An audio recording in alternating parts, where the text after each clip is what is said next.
Of the Hot Mess Life Coach. I am your host, Brian Hogan, both a hot mess and a life coach, because that is totally allowed. And I'm here today joined by my co-host, Morgan Barbrett, as we continue our scintillating and riveting conversation about emotions. Today, specifically picking up where we left off last week about emotional regulation and getting into the how-tos. We talked a lot about it last week, what it is, why it's beneficial, why it's useful, but how do we do it? How do we get in there and actually choose what to feel? Brian, not to go on a tangent, but what does scintillating mean? I don't know. Oh, yeah. Scintillating means like tantalizing, like you can't look away. Okay. Thank you for asking.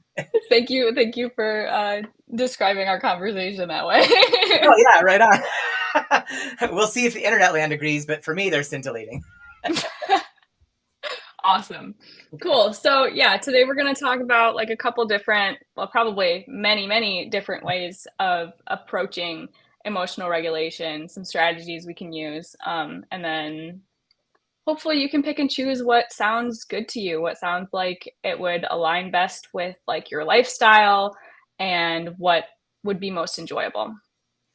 Yeah. And so it's like there's going to be a little buffet table of different tools you can pick from to help you maybe show up in the world in a way that feels more regulated to you. So that helps you access joy, helps your interpersonal relationships, whatever it is, the reason that you're here and wanting to learn about emotional regulation.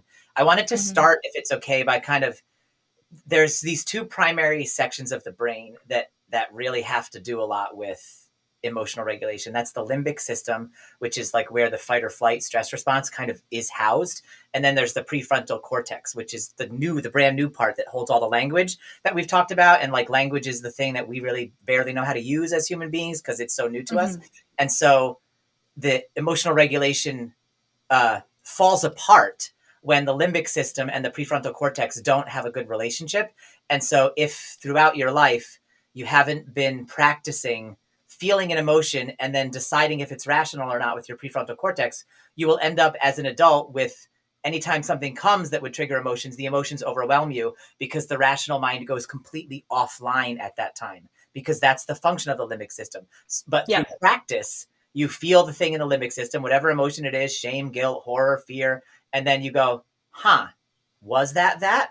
Or was that a car backfiring? Or was that personal? Or am I overreacting? Or did they mean to frown at me? Or did they maybe stub their toe? Like whatever. Like it's like you get that moment where you can pause and you can Mm-hmm. decide if you want to be rational. You can choose after that to go be irrational and have a food fight still or whatever you were going to do before the pause.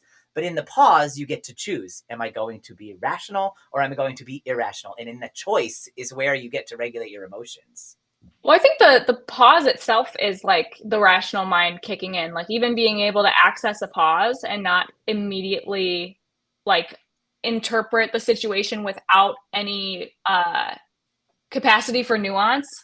Like as soon as you have a pause, as soon as you recognize there's a choice of different ways of taking a situation, not only different ways of interpreting it, but different ways or options for reacting to it, that's your frontal lobe, prefrontal cortex kicking in and helping you handle it. Yeah. Yes. I think you're so right. The pause is already the prefrontal cortex. And what happens though is because the cortex, it wants to do its job just like the limbic system wants to do its job. So like the prefrontal cortex is going to have an impulse, like when the limbic system has the impulse to overreact, and the prefrontal cortex is also going to have that impulse. The thing then for us is to practice that one. Like they're both going to happen automatically. And then it's like the two wolves thing, like which wolf do you give your attention to? We all tend to give our Mm-hmm. attention to the emotional wolf because it's cultural. And we don't give attention to the rational wolf because that's countercultural. Like we're led by our emotions, and like marketing is about appealing to our emotions. And so we live in a capitalist society. And so society wants us to be navigating life through our emotions. That's what society wants, whether it realizes it or not, because we're capitalist. But we want to walk through life rational, not led by the emotions. And so it's just like every time that pause happens, that little impulse, like taking that moment to be, oh, this is like the reps, like, oh, I can pause again, or I can pause longer. And then that pause gets a little stronger and a little stronger. And the knee jerk impulse goes a little slower and a little slower. And then suddenly those two parts of your brain can actually be having conversations. Suddenly you're Mhm. walking through the world more regulated. Yeah. The pause is one of the hugest ones. Like, it's interesting that we brought that up first, because the pause is kind of the beginning of every other practice. Like, all the things that we're going to talk about now today, like, none of them will even occur to you if you haven't been able to have a pause, right? So Yeah. Yeah. Well, and also I like that you started by introducing like the prefrontal cortex or frontal lobe, because something that's really important when you're doing any form of emotional regulation is almost like there's layers or levels to consider, which is that before you do any advanced or targeted forms of emotional regulation, you want to be considerate of the fact that your frontal lobe or your prefrontal cortex only functions well when you are rested. mhm. And so, in order for me to effectively use any other form of emotional regulation, if I recognize that I'm tired, getting rest is like priority number one, because the longer that you're awake and the more stress that you've been under, the more that the frontal lobe or prefrontal cortex is going to kind of uh, lose its juice or be discharged and will need to be recharged. Yeah, And it's more so hijacked as a base, yes. when you're So tired. as a baseline, if you know that you're experiencing emotions and you're wanting to regulate your emotions, first thing to do is ask yourself, am I tired? Am I exhausted? Yeah. Or am Do I I need, hungry? Yeah, yeah. all of that. That what you're talking about now, I love it, because that's stress management, right? And like, if Mm-hmm. we can't manage stress managing our stress is like a long-term practice that helps us over time be more emotional regulated. And then there's also all these short-term practices, right? Like going and taking a cold shower, for example, if you're really Mm-hmm. feeling angry, right? So like, there's the instantaneous, like, oh, in the moment I want to regulate right now. These are the instantaneous skills. Let me go put my feet in the grass. Let me go take a Yeah. shower, that kind of thing. And then what you're talking about now, this is foundational. Like, if you're really going to be on a journey of really wanting to transform and regulate more lastingly and permanently, then this is where touching on the context of your whole life, like, do I allow myself to get enough sleep? Can I make room for that? Do I allow Yeah. my body to get the right amount of nutrition? Can I make room for that? Is there room for me to somehow get more sunlight? Like, those foundational things, the boring cliches that we've heard since first grade, right? Exercise, sleep, and good food. Oh, it's so boring. But honestly, without that, emotional regulation is so much harder. Yeah. Yeah. It's not going to happen without those things. Yeah. Yeah. And it's interesting, because the healing journey, like, as I was looking into this, it's like self-awareness is a huge component of emotional regulation, because like, how can you do it without it? Like, you can't regulate what you're feeling if you are not aware of what you're feeling, right? And so self-awareness, though, sounds virtuous and awesome, but at the beginning it's really, really shitty. Like the healing journey is this kind of 4-stage process that's a bit of a mind fuck, where stage 1 is like, you want to heal, and so you start getting it all out for the first time. That's gossiping, that's venting, that's blaming. You're making the first layer of sense out of everything you've been through. So Mm-hmm. you're trying to make sense of it, and you're getting it out, and people have told you that, get it out. This is what happens when you first go to therapy, right? Or when you first join some kind of like healing program. Like, that step feels great. Everybody else is to blame. I get to sit in my anger for once, and it's awesome. Then Mm-hmm. stage 2 is like, real self-awareness starts to come in. And that stage feels awful at first. So instead of blaming, you start blaming yourself. Then you start feeling shame, guilt. Those things become clearer. But now we know we have so much responsibility for the conditioning, for the patterns, for the autopilot, for the way our relationships are. This isn't about blame. It's just about, we notice more in step 2, the ways in which we are able to affect the cause and effect part of what we do in the life that we've created. That feels really crappy if the life we've created isn't great, and we start to see the ways in which we're showing up to perpetuate the pattern that we feel isn't great. Self-awareness feels really crappy. So stage 1 is like, yeah, I'm healing. Stage 2 is like, yeah, I'm healing. And then stage 3 is like the self-compassion, right? Which feels foreign at first, but it kind of feels nice and we don't know what to make of it. It's like we begin to offer ourselves the grace that we always tend to offer to other people, or we begin to offer ourselves and other people grace for the first time. It feels so strange. It feels almost fake, like, "Wah," but it is real. And if you can allow yourself to walk through that really awkward phase, I almost want to say socially awkward, because it's like socially awkward with all of the other parts of you. Like, ooh, I have to be compassionate to the part of me that wants to go eat sugar. Ugh. But yeah, so that feels very socially awkward to try to go be nice to that part. But that's what you do, right? That's what you do. And if you can make it through that gauntlet, you land in self-acceptance. That's inner peace takes hold. That's when external transformation becomes easier, because we start by trying to change the environment. Then we go in and we say, oh, I need to change. Then we try to do that. We have some love for that. As soon as we start to accept, we relax. No change is suddenly necessary anymore. And then all kinds of change accelerates like full speed. It's the paradox of transformation. And it like reminds me of that Carl Rogers thing of like, the first step is to accept everything exactly how it is. And then from that place of like peace and freedom, you can move forward. And I'm saying all of that because like self-awareness is a huge practice to begin emotional regulation. It's one of the first skills, but it doesn't feel good like to do it, right? So we want to give up as soon as we start to become more self-aware. But then if you get through to the other side, like, and become really deeply self-aware, you also get to this understanding that, yes, I'm part of the cause and effect chain, but actually the whole of humanity has transcended blame. Nobody is to blame. Not me, not my parents, not my great, great, great, great, great, great, great, great. And then there's freedom. You're getting pretty advanced here, Brian. You're like, let me tell you the entire big picture of your entire life journey with self-awareness and emotional regulation. Bring me in back 2 minutes. down. Bring Oh it my back gosh. down. Okay. I love it. I know you're so passionate, and that just takes us places, which is amazing. However, people are not going to be able to go after all of that right now. No.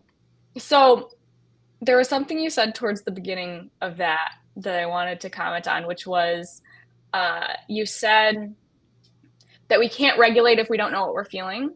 Mm-hmm. And I want to push back on that a little bit, great. because a lot of the emotional regulation techniques that I personally use, and a lot of the emotional regulation techniques that are more physical in nature, like specifically dealing with improving energy flow in the body, you don't really know what you're feeling. You just know that something is being released. I've heard people describe, doing like yoga and then just having tears come. And they don't know where the tears are coming from necessarily. Sometimes you can make the connection, but sometimes it's just an energy release, and sometimes you just feel, which helps with regulation because you have that energy built up in the body. And when that gets released, when that gets processed, when that gets like unlocked and unstuck, that's what helps you be more level the rest of the time. And yoga isn't necessarily something that I lean on. I know that it's scientifically proven to be one of the best possible things that you can do. I do more body tapping. So I'll like do a workout, and then in order to like improve energy flow in my body, I will like tap my entire body. And we can talk about the lymphatic system and stuff here and why that's helpful. But those like physical practices are things where you may not be able to name the emotion, but because it is helping energy flow through your body, whatever emotions have been stored and have gotten stuck or have gotten repressed, that is a way of releasing it or removing the buildup of pressure that's in your body from that, without necessarily having to know exactly what it is or what moment in your life it came from.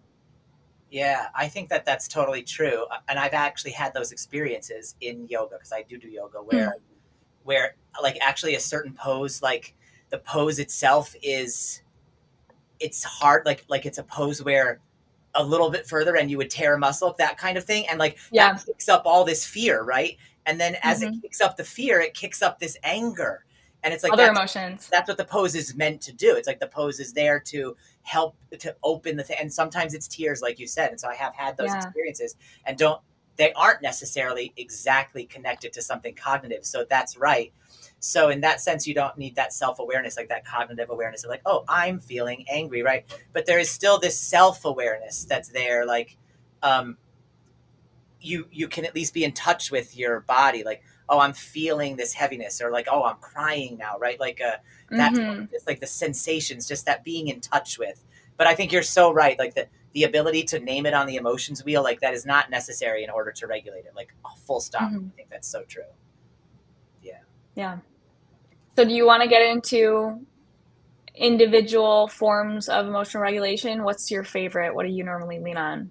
Yeah, well, okay, so for me it's like I do go back to self-awareness actually, but not in the way of Okay. like that big sort of overview I gave. But I think that's why the overview came out, because self-awareness for me is like a huge way to like I'm pretty self-aware, but there's so many blind spots in me, and like we don't know what we don't know. So like I have actually no idea about how much of me I'm not aware of, right? So the, Mm-hmm. the thing for me is like to develop this self-awareness.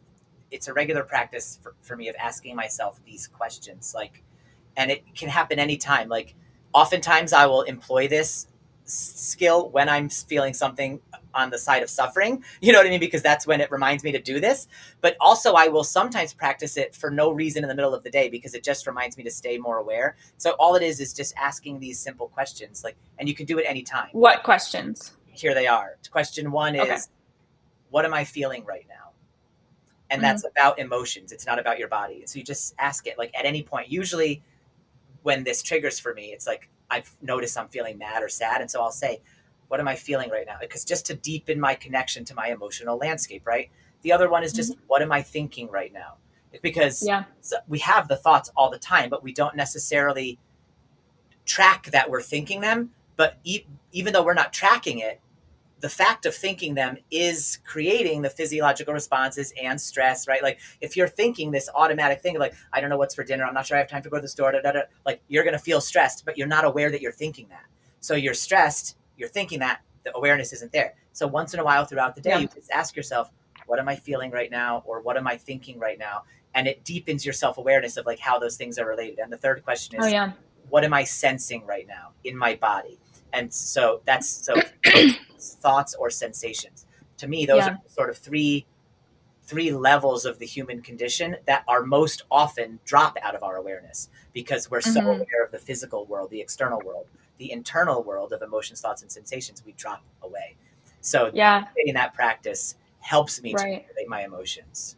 Yeah. In my experience, usually like I'll be aware of like one of them, but then not be aware of like the other, because all three are going to be present at the same time. I'll Mm-hmm. be aware that I'm feeling stressed, but I won't be aware of the thoughts that I'm thinking that are creating that stress. Or I'll be aware that like, oh, I have this pain in like this one area of my body, and not notice the connection to whatever emotion I'm feeling that I wasn't paying attention to. You Yeah. know what I mean? No, totally. So honestly, that's great because that's another. I think this tool can help to sort of like make those linkages for people, right? Yeah. Like if you already know you're feeling stressed, then you can say, "What am I thinking?" instead to try to connect it because you know you've got the answer. I'm stressed, so let's go to the Mm-hmm. thoughts then. Yeah. Awesome. So Yeah. I what's feel like that's, oh, sorry, go ahead. You could say more. no, no, we can, yeah, 100%. So mine, I feel like I mentioned earlier, are mostly physical. I'll do like self coaching and things to work on self awareness, and I'll try to notice my emotions through that. But mostly for me, because I used to really struggle with like digestive issues, and I didn't realize until later that it was like stress related. And so, in order to work on regulating my emotions, I wound up leaning on physical practices because I was experiencing my emotions in a very physical way. Oh yeah. So I think one of the most basic ones is co-regulation through like hugs or snuggling with other people. Like if you have a partner, or if you have like, you know, a, a child that you care for, hugs with them, things like that.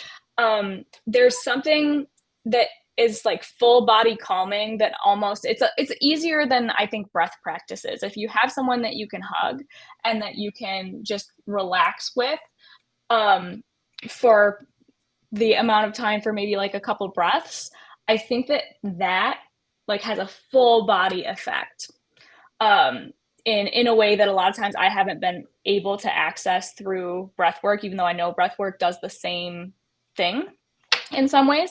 But we call that co-regulation because you have two nervous systems that are then in one way connecting and helping each other regulate, helping each other get back to a baseline. So that one's huge for me.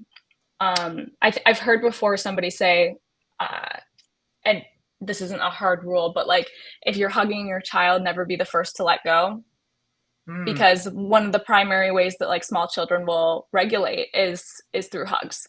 And so by allowing them that time and that space to exist in the hug for as long as they choose, then they get to have that regulation and they're probably going to be more level because of that. Wow.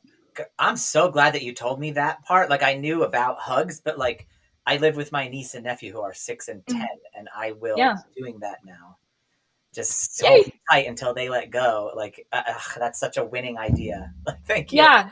Yeah, it's so good for kids. But yeah, so not to get into like, parenting or caretaking or anything, but it goes for any age. Like that still is a thing for us even when we're older, that like we can regulate or down regulate, I guess, through physical touch. Another one that I use often is progressive muscle relaxation. So, because when you're stressed out, you usually will find yourself holding tension in your body. Like I've heard members of my family say, like, "Oh, I'm wearing my shoulders at my ears," Hmm. because like when you get really tense, you kind of like your body scrunches up. And so, progressive muscle relaxation is just like intentionally tensing something up as hard as you can and then releasing it all the way.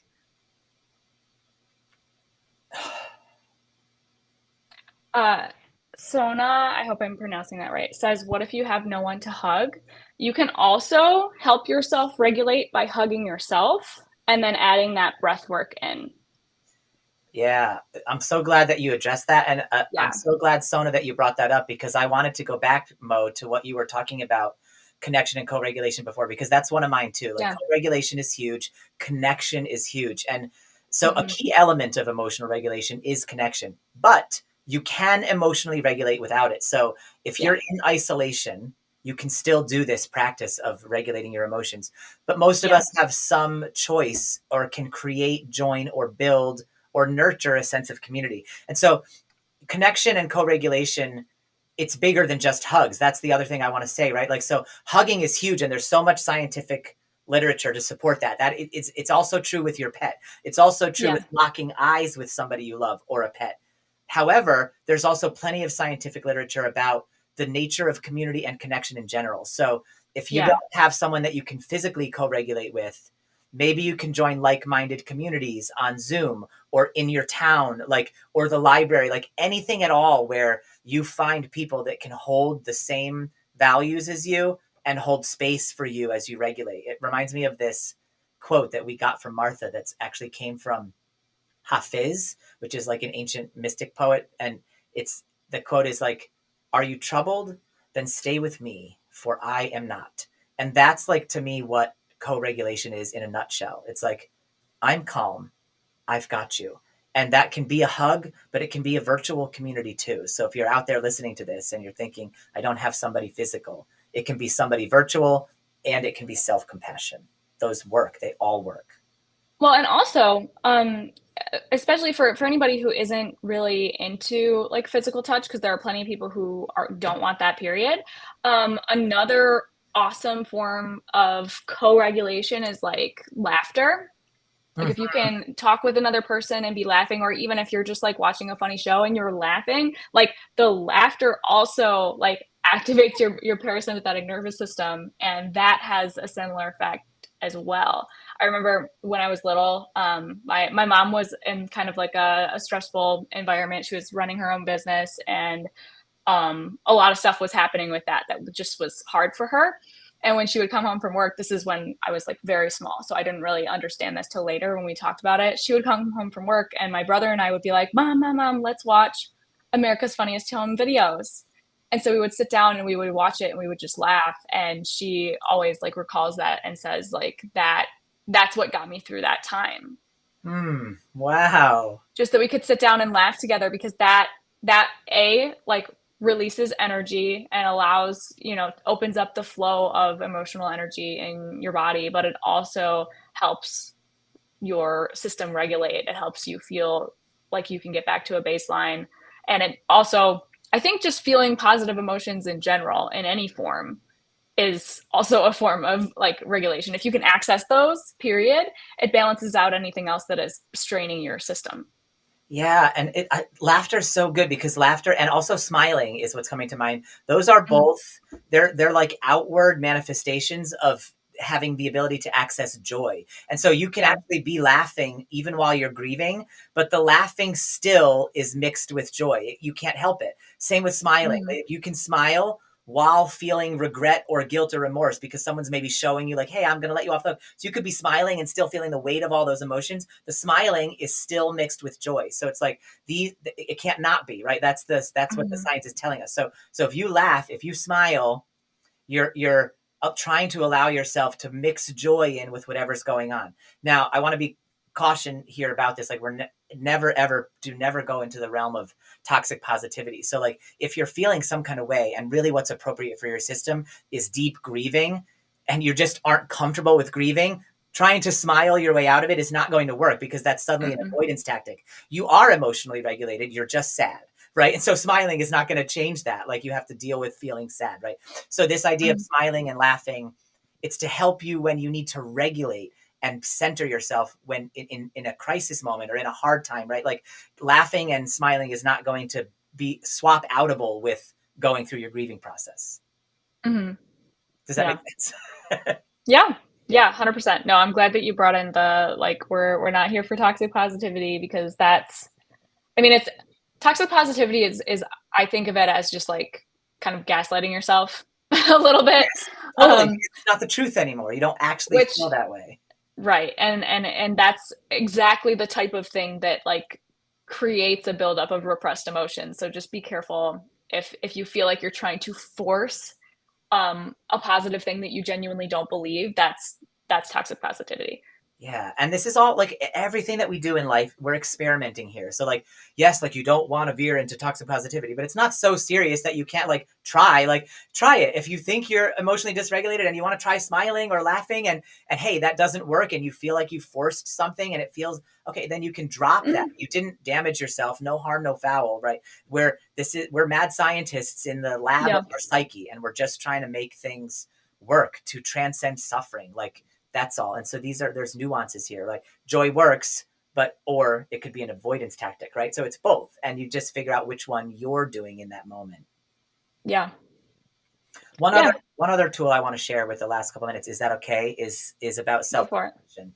So self compassion and self awareness. I was talking about those stages in the healing journey. There's a thing that I find really helpful when I'm trying to practice self compassion or like reframing the voice of my inner critic, because the inner Mm, critic is very dysregulating. He doesn't mean to be, or she or they don't mean to be dysregulating. They're trying to protect you always, but most of us have an inner critic, and the inner critic only has those very few tools at their disposal, and so they end up dysregulating us. So here are three questions again that help me to ground myself back into being having the space and ability to show up how I would for anybody else. And so the first question is like, what would I say to a small child who was dealing with what I'm dealing with?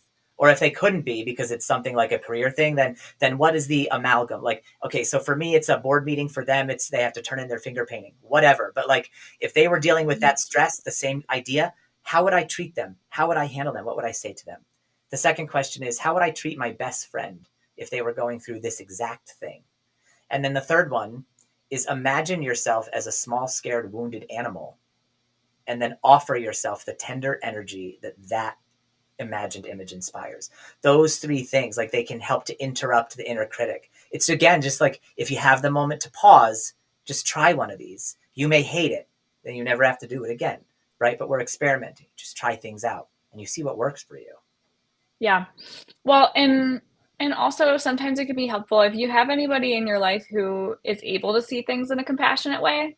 And for some people, that is like their coach. For some people, that is like a friend who has always been there for them.